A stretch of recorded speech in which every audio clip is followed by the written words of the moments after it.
Hello friends, आज हम बात करने वाले हैं एनएचपीसी के बारे में। एनएचपीसी का जो अभी 90 रुपये का शेयर है, ये एक महीने में लगभग 10% से ज़्यादा गिरा हुआ नज़र आ रहा है। शनिवार को स्पेशल ट्रेडिंग सेशन के कारण बाज़ार ओपन था। हालांकि बाज़ार बहुत ही कम लिमिटेड समय के लिए ओपन था। यहाँ पर एनएचपीसी के शेयर में कोई उतना बड़ा मूवमेंट भी हमें देखने को नहीं मिला। 30 पैसे बढ़ा, फिर 25 पैसे बढ़ा।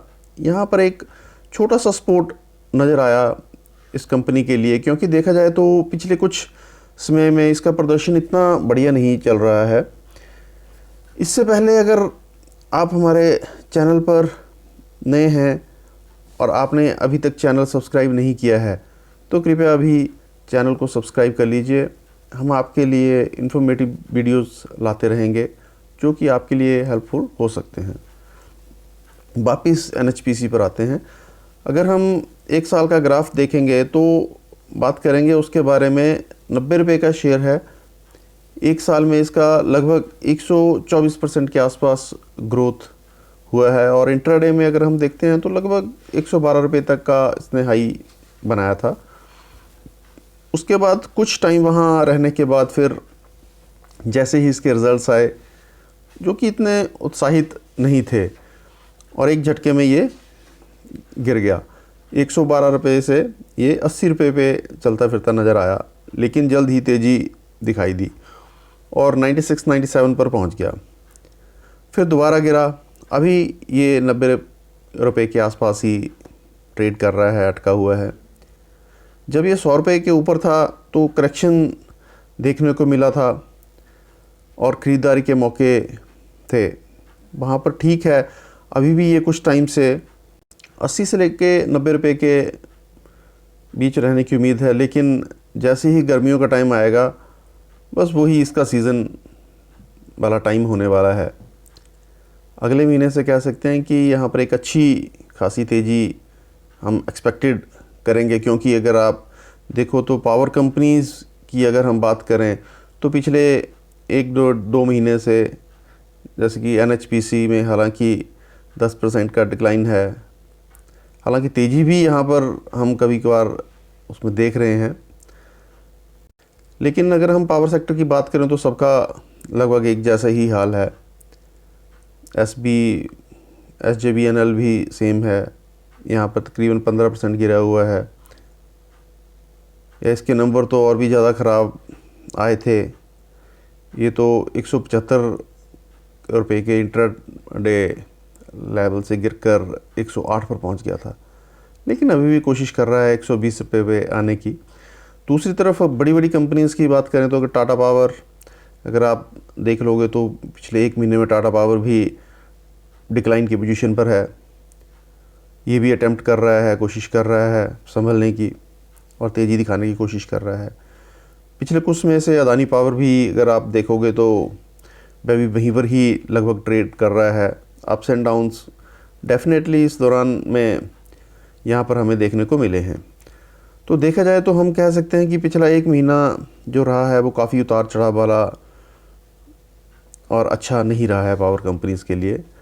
लेकिन इन सब का असली मूव्स जो वो हम सबको देखने को यहाँ पर मिलेगा, वो मार्च, अप्रैल, मई, जून, जुलाई में देखने को मिलेगा, क्योंकि इस दौरान के जो नतीजे हैं वो भी अच्छे आते हैं। मार्च क्वार्टर में और जून के तो और अच्छे नंबर्स आते हैं, क्योंकि पावर बिजली की डिमांड इसमें में बहुत ज़्यादा बढ़ जाती है और इसकी वजह से काफ़ी प्रॉफिट में ये कंपनीज़ रहती हैं।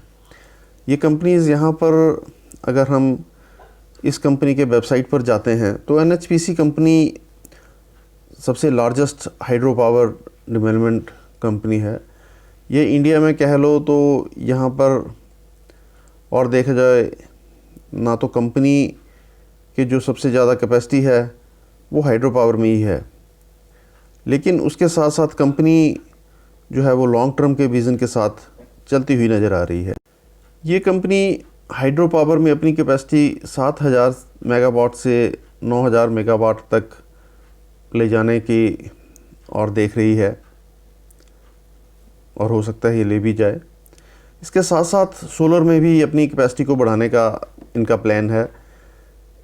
इसके अलावा सोलर और विंड में भी बढ़ा रहे हैं। अभी फ़िलहाल में पीएम मोदी ने जो इनका सोलर पावर प्लांट जो है 300 मेगावाट का जो प्रोजेक्ट है उसका इनॉग्रेशन किया था, जो कि कमीशन होना है सितंबर, मतलब 2024 सितंबर में, इसी साल वो कमीशन हो जाएगा और वर्किंग हो जाएगा। यहाँ पर तो कंपनी लगातार अपनी कैपेसिटी को बढ़ा रहे हैं, चाहे वो सोलर हो या विंड, और ज़्यादा से ज़्यादा बिजली उत्पन्न करने की कोशिश करेंगे। आने वाले टाइम में एक और प्लान भी है जो कंपनी जिस पर काम कर रही है, जो यहाँ पर कंपनी अलग कंपनी बनाने की बात कर रही है। यहाँ पर हालांकि वो 3-4 साल का बाद का प्लान है। बताया गया है कि सोलर और विंड का जो इनका डिवीज़न है उसको लॉन्ग टर्म में वो अलग करा जाएगा और उसकी जो एक एंटिटी है वो लिस्ट कर देंगे, उसको अलग करके उसको लिस्ट करा जाएगा। ये सब उन्होंने बताया था। हालांकि होगा कि नहीं वो आने वाला वक्त ही हमें बताएगा, लेकिन अभी तक तो ये वो सेक्टर है जो लंबे समय से परफॉर्म बिल्कुल भी नहीं करता हुआ नज़र आ रहा है। लेकिन देखो, आज तक बिजली कंपनियां उतनी ज़्यादा फोकस में कभी नहीं थी, लेकिन पिछले लगभग 2-3 साल में जब से इलेक्ट्रिकल व्हीकल्स का चलन शुरू हुआ है तब से वो एकदम फोकस में आ गई हैं और गवर्नमेंट भी उनके ऊपर ध्यान दे रही है। अगर आप देखोगे तो बहुत ज़्यादा बिजली का वो अब पे कर रहे हैं। आज से 3-4 साल पहले जितना पैसा बिजली खरीदी जाती थी, जितने पैसे पर, जिसके दाम पर खरीदी जा रही थी, उससे बहुत, या कह सकते हैं बहुत ज़्यादा इजाफा हुआ है और आगे और भी इजाफा होता हुआ हमें नज़र आएगा। अगर बात की जाए इस कंपनी में, तो कोई भी बेचने की बात नहीं कर रहा है, एटलीस्ट इस लेवल पे तो नहीं और इस टाइम पर नहीं, क्योंकि गर्मियों का सीज़न शुरू होने वाला है। गर्मियों में डेफिनेटली जो है बिजली की डिमांड बढ़ती है, ये हम सब जानते हैं कि डिमांड बढ़ती है बिजलियों की, और इतना नहीं ज़्यादा पैसा पे करती हैं गवर्नमेंट गर्मियों में, क्योंकि जो ब्लैकआउट का जो सिनेरियो होता है वो कभी नहीं चाहती है, एक्सपेक्ट नहीं करती है, और अभी तो बिल्कुल नहीं चाहेगी क्योंकि इलेक्शंस नज़दीक हैं। और जहाँ तक इस कंपनी का डिविडेंड की बात करें तो ये अच्छा पे कर रही है, लगभग ₹1.40 का डिविडेंड पे करने वाली है। हालांकि अभी किसी को मिला तो नहीं है, लगभग 22 से 23 मार्च के बाद जो है बैंक्स में आपके अकाउंट में ये पैसा क्रेडिट होना शुरू हो जाएगा। ये केवल उन्हीं को मिलेगा जिनके पास एनएचपीसी के शेयर्स 22 फरवरी से पहले जिन्होंने परचेज़ कर लिए हैं। अगर आपने 23 फरवरी या 24 फरवरी को इनको ख़रीदा होगा तो आपको ये पैसा नहीं मिलेगा, कि इसकी एक्सपेक्टेशंस भी मत रखिएगा। अगर आपके पास 22 से पहले शेयर्स होंगे आपके अकाउंट में, तभी आप डिविडेंड के हकदार हैं। और देखो, हर साल अच्छा डिविडेंड पे करते आए हैं। अगर आप इसको 90 का जो है प्राइस समझ रहे हैं और फिर आप देख रहे हो कि यहाँ पे डिविडेंड कम है, तो यहाँ बता दें कि पिछले साल लगभग ये शेयर ₹10 का हुआ करता था, फिर 35 का। वैल्यूएशन की बात करें तो कंपनी की, तो यहाँ देखें तो 24 का पीई रेशो है, जो कि महंगा नहीं लगता है। पर एनालिसिस जो है वो ख़रीदारी की बात कर रहे हैं। अगर आप देखो तो लास्ट क्वार्टर में नंबर डेफिनेटली थोड़े से ख़राब थे, जिसके चलते यहाँ पर बहुत बड़ा डिक्लाइन देखने को ज़रूर मिला था, लेकिन वापस से रिकवरी हो जानी चाहिए यहाँ पर, क्योंकि कंपनी ख़राब एक्चुअली में बिल्कुल नहीं लगती है। लगता है कि यहाँ पर तेज़ी आएगी लॉन्ग टर्म के लिहाज से, और उसका वेट करना चाहिए। और अगर हम शेयर होल्डिंग को लेकर देखें तो जो प्रोमोटर्स की जो शेयर होल्डिंग है वो लगभग कंपनी में 70.95% की होल्डिंग है। और अभी हाल ही में हाल फिलहाल में इसी क्वार्टर में प्रमोटर ने 3.5% के जो स्टेक हैं वो रिलीज़ भी किए हैं।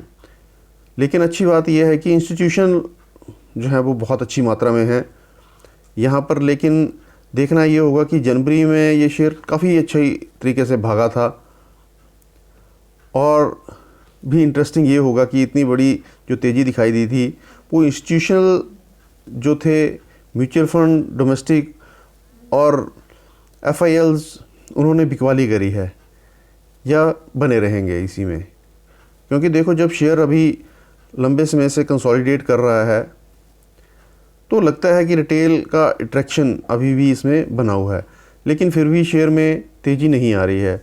शायद जो इंस्टीट्यूशन हैं कहीं वो बिकवाली ना कर रहे हों, यहाँ पर वो देखना इंटरेस्टिंग होगा। तो नेक्स्ट शेयर होल्डिंग पैटर्न का वेट करें। जब तेज़ी आई थी तो कौन बेच रहा था, रिटेल या इंस्टीट्यूशनल? अभी तो इसकी क्वांटिटी अच्छी खासी लग रही है। रिटेल और अदर को टोटल मिलाकर लगभग 8.5% की होल्डिंग, जिनमें से रिटेल इन्वेस्टर लगभग 4.5% के आसपास हैं और अदर्स जो हैं वो लगभग 3.80 का जो स्टेक उनके पास है। ओवरऑल NHPC किसी भी सूरत में कंपनी ख़राब नहीं लगती है, लेकिन आने वाले टाइम में डिमांड डेफिनेटली बढ़ेगी, फ़ायदा डेफिनेटली इसका होगा, लेकिन ये टाइम अवश्य लेगा और आपको टाइम देना भी पड़ेगा। इसका लॉन्ग टर्म आउटलुक होगा तो दिक्कत हमें कहीं भी नहीं लगती है। शॉर्ट टर्म में अप एंड डाउन यहाँ पर अभी भी रहेंगे और यही वजह है कि किसी भी एक लेवल पर बहुत सारे शेयर्स की खरीद ना करें। इस लेवल पर फिर भी कहेंगे कि बढ़ नहीं ये रहा है तो मैं क्या करूं इसका, तो इसलिए लिमिटेड सी खरीदारी करें। लेकिन अगर आपको 1000 खरीदने हैं तो उसमें आप जो है 100-200 और ऐड कर सकते हैं और हर 10 से 15 रुपये डिक्लाइन पर आप जो है 100, 150, 200 की क्वांटिटी ऐड कर सकते हैं। और लॉन्ग टर्म का जो है आउटलुक इसका बहुत पॉजिटिव है, क्योंकि अभी तेज़ी आने के चांसेस लग रहे हैं। अप्रैल से गर्मियों का सीज़न में पावर कंपनीज़ की हर जगह आपको खबर सुनने को मिलेगी, हर जगह इनकी बात होगी और बात होती हुई नज़र भी आ सकती है। तो नज़र रखिए पावर सेक्टर पर। हमारी ओर से किसी भी तरह की कोई रिकमेंडेशन तो नहीं है, अपने विवेक से काम लीजिए, सोचिए समझिए देखिए, उसके बाद ही ट्रेड कीजिए। वीडियो पसंद आया हो तो लाइक शेयर ज़रूर करें। चैनल पर पहली बार विज़िट कर रहे हो तो कृपया सब्सक्राइब भी ज़रूर करें। धन्यवाद।